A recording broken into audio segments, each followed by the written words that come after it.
그렇지 않겠지만 우리가 세상 사람들은 쉽게 얘기를 합니다. 너 잘못했다. 우리가 어린아이들이 이 소꿉놀이를 하는 걸 보면 우리가 잘 알아요. 뭐냐 그러면 소꿉놀이를 할 때에 우리 아이들이 좀 나이 먹은 애가 있고 어린애들이 있으면은 너 엄마 아빠 놀이하자 그러면 나는 아빠고 너는 엄마고 너는 애기야. 그러면 애기 된 애가 문제가 있으니까 그 소꿉놀이 하면서 엄마 아빠를 맡은 걔네들한테 매일 그 앞에서 너 이렇게 하면 안 돼, 너 이렇게 하면 안 돼. 꼭 그렇게 말합니다. 근데 제가 가만히 옆에서 보면은 그 꼬마애가 잘하는데도 꼭 자기네 마음대로 마음에 안 들면 그거 아니라고 얘기를 합니다. 뭐냐면 그 게임에서는 아빠가 왕이거든요. 엄마가 왕이거든요.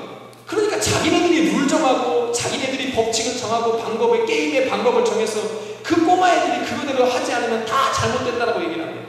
여러분 이 땅에 살아가는 저희가 그렇다는 것입니다. 이 땅에 살아가면서 하나님이 우리 땅을 창조하시고 창조하신 원리와 순리대로 우리가 살아가는 것이 아니라 생각하는 것이 아니라 다른 사람을 바라보는 것이 아니라 이 땅에 살아가면서 내 스스로 정한 법칙과 규칙대로 다른 사람을 바라보면서 정죄하기 쉽다라는 것입니다. 내가 생각하기에 저것이 아닙니까? 그거 아니라고 정죄를 합니다. 내 마음에 들지 않으니까 저 사람 항상 잘못했다라고 얘기를 합니다. 내가 생각했던 방법대로 하지 않으니까 그 방법이 틀렸다라고 얘기를 합니다. 그렇기 때문에 예수님은 우리의 삶이 변하기 위해서는 하나님의 온전하신 뜻을 먼저 알라라고 하는 것입니다. 사람들의 다툼이 왜 일어납니까? 내 생각과 네 생각이 다르기 때문에 일어납니다. 내 생각은 맞고 너 생각은 틀리다고 생각하기 때문에 알규가 일어납니다. 저 사람이 생각이 맞고 내 생각이 조금 틀리다라고 얘기하는 사람은 분쟁이 안 일어납니다. 예수님께서 우리에게 말하고 있는 것은 뭡니까? 우리의 생각대로 방법대로 우리의 느낌대로 감정대로 저 사람을 비판하고 정죄하는 것이 아니라 하나님의 마음을 알아서 비록 그렇다 할지라도 우리가 긍휼한 마음을 가질 수 있는 사람이 되어지라고 말하고 있는 것입니다. 그렇게 할 수 있는 사람은 어떤 사람이 할 수 있습니까? 바로 내 안에 하나님의 은혜가 먼저 넘쳐나는 사람이야말로 가능하다라고 하는 것입니다. 하나님의 은혜는 항상 넘치는 은혜입니다. 여러분 찰랑찰랑한 은혜가 아니에요. 그래서 사도 바울은 항상 성경에서 하나님의 은혜를 얘기할 때, 그리스도의 은혜를 얘기할 때 항상 넘쳐나다라는 표현을 씁니다. 여러분 넘쳐나다라고 하는 것은 이 마치 물컵에다가 물을 볼 때 그것이 차고 넘칠 때 표현하는 단어입니다. 그래서 사도 바울은 항상 하나님의 은혜에 대해서 얘기를 할 때에 로마서 15장과 많은 구절에서 말할 때도 하나님의 은혜는 항상 넘쳐나다라고 표현을 합니다. 성경에서 우리가 세상에서 어떤 사람들은 술 먹을 때 많이 얘기를 하지요. 자는 채워야 마시다라고 합니다. 그 맞는 말이겠지. 그런데 뭐라고 말하냐면은 하나님의 은혜는 채워야 맛이 아니라 흘러 넘쳐야 맛입니다. 아니 내가 먹기에도 작고 부족해 죽겠는데 어떻게 다른 사람 퍼줍니까? 아니 나 먹기도 조금밖에 없는데 이걸 어떻게 다른 사람에게 퍼줍니까?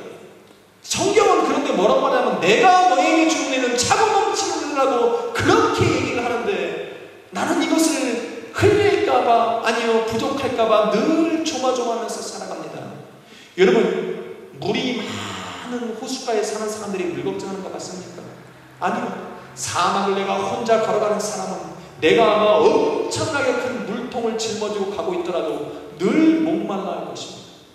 이 사막이 언제 끝날지 모르기 때문에 이 물통이 언제 끝날지 모르기 때문에 항상 조마조마한 것입니다. 여러분 하나님의 은혜가 내게 넘치는 것이 아닌 것이 아니라 넘쳐나지 않는 것이 아니라 넘쳐나는데도 불구하고 내가 삶에 쫓기기 때문에 그렇습니다. 여러분 중요한 것이 있어요. 무엇이냐면 여러분 인생길을 걸어가는 데에 이 성경은 뭐냐면 너희가 좁고 굽은 길로 걸어가고 합니다. 여기는 사람들이 많이 찾지 않는다고 합니다. 그런데 세상 사람들은 넓고 가기 편한 길을 쫓아간다고 합니다. 여러분 넓은 길도 어차피 걸어가야 되는 것이죠. 좁은 길도 걸어가야 되는 것이죠. 걸어가라고 하는 것은 끝까지 가야 된다고 하는 거죠. 좁고 험한 길일지라도 성경은 뭐라면 내가 사망의 음침한 곳을 갈지라도 해를 두려워하지 않고 갈 수 있는 것은 바로 주께서 나와 함께하는 것이죠. 왜냐하면 성경은 끝이 있다라고 얘기를 합니다. 너희가 좁은 길을 걸어가든 사막 길을 걸어가든 험난한 길을 걸어가든 사망의 음침한 길을 걸어가든 그 길은 끝이 있다라고 말하는 것입니다.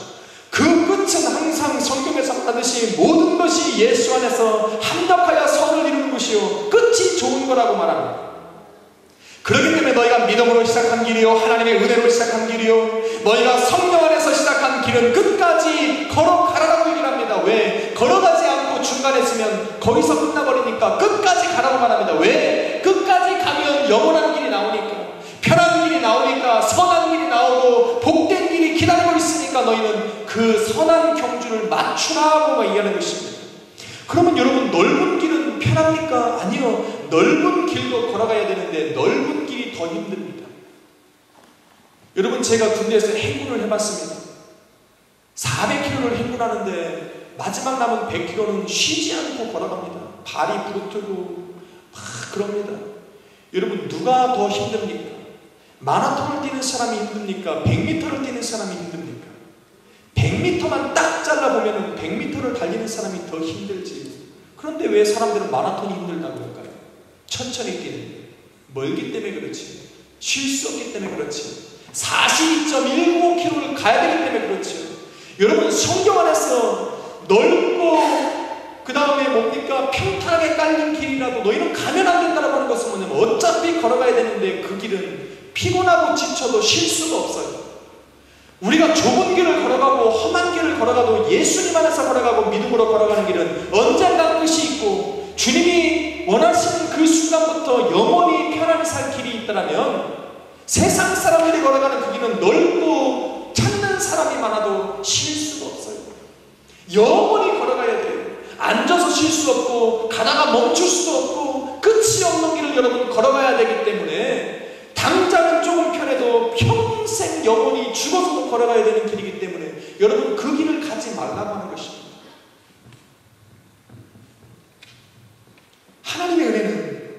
하나님의 은혜는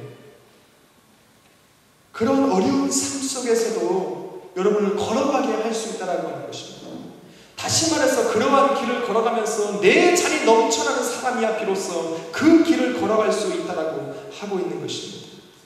여러분, 디모데전서 1장 13절로 14절에 보니까 사도 바울도 그러한 길을 걸어갔지.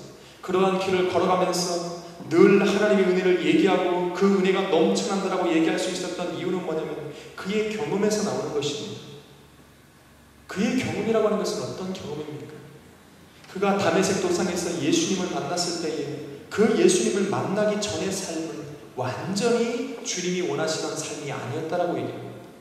왜냐하면 예수님을 믿는 사람을 핍박하고 조롱하고 또 그것도 모자라서 감옥에 넣기도 하고 감옥에 넣은 사람을 또한 잡아다가 죽이기도 했던 사람이 바로 사도 바울입니다. 이런 내가 하나님의 은혜 가운데에 이러한 길을 걸어갈 수 있는 것이 하나님의 은혜라고 그의 경험에 비추었을 때에 고백을 할 수 있었다라고 합니다. 그래서 16절 말씀에 보니까 내게 이렇게 긍휼을 입은 까닭은 오직 그 예수님께서 먼저 나에 대해서 일체 참으셨기 때문에 가능하다고 얘기합니다. 하나님의 은혜는 항상 나보다 먼저 되는 것이죠. 이러한 은혜를 입었던 그가 나는 죄인 중에 괴수라고 고백하면서 여러분에게 말하고 있는 요지가 뭐냐라고 하는 것입니다. 여러분, 나는 아직 하나님의 은혜를 체험하지 못했습니다라고 얘기하는 사람들이 있는데 사도 바울은 그거를 역으로 얘기를 합니다. 아니요, 내 같은 사람이, 나 같은 이러한 죄인 중에 괴수가 이렇게 살아가는 것이 하나님의 은혜라면 나보다 나은 사람들이 지금 그렇게 살아가고 있는 여러분 또한 은혜라고 말합니다. 여러분 또한 은혜 가운데 살아갈 수 있을 거라고 포기하지 말라고 얘기하고 있는 것입니다.